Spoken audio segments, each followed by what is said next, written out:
ધારીના ખીસરી ગામે લગ્ન પ્રસંગમાં ખેલાયેલું ધીંગાણુનો મામલો। 26 જાન્યુઆરી લગ્નમાં રોટલી બાબતથી થઈ હતી માથાકૂટ। જાન ફરીથી લીલા તોરણે પાછી।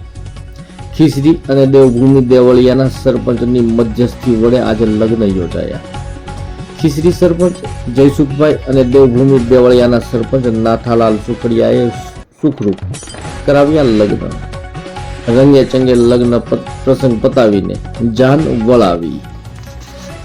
આજ રોજ ધારી તાલુકાના ખીસરી મુકામે ખીસરી ગામના સરપંચ શ્રી જયસુખભાઈ માલણિયા, ઉપસરપંચ શ્રી તેમજ ત્યાંના સ્થાનિક આગેવાનો, દેવી પૂજક સમાજના આગેવાનો કે જે થોડા દિવસ પહેલાં માથાકૂટને કારણે મીંઢોળ બંધા વરકન્યાના જે મંગળ ફેરા ફરવાનું અટકી પડ્યું હતું ને વાંધાજનક હતું, એ આજ રોજ દેવભૂમિ દેવળિયા ગામેથી અમો ગ્રામ પંચાયતના સભ્ય વિપુલભાઈ રાઠોડ, ભાવેશભાઈ સોલડિયા તેમજ અહીંના દેવી પૂજકના આગેવાનોને સાથે મિટિંગ કરી અને આજરોજ એ બંને પાર્ટીઓ વચ્ચે ત્યાં સ્થાનિક લેવલે આ અટકી પડેલ મંગળ ફેરાને સમાધાન સાધી અને આ બંને વરકન્યાને આજે મંગળ ફેરા ફેરવી અને ત્યાંના સરપંચશ્રી અને ગામના લોકોએ ખૂબ જ અમને સહકાર આપ્યો। એ બદલ અમે દેવભૂમિ દેવળિયા પરિવાર વતી એમના આભારી છીએ અને દરેક સમાજની અંદર સુમેળમય વાતાવરણ વચ્ચે આવા કોઈ અણબનાવ ફરી ન બને એ માટે એ સમાજના લોકોને પણ સમજ કરવામાં આવી અને ત્યાંના સ્થાનિકોનો ખૂબ સારો સહકાર એ બદલ આભાર।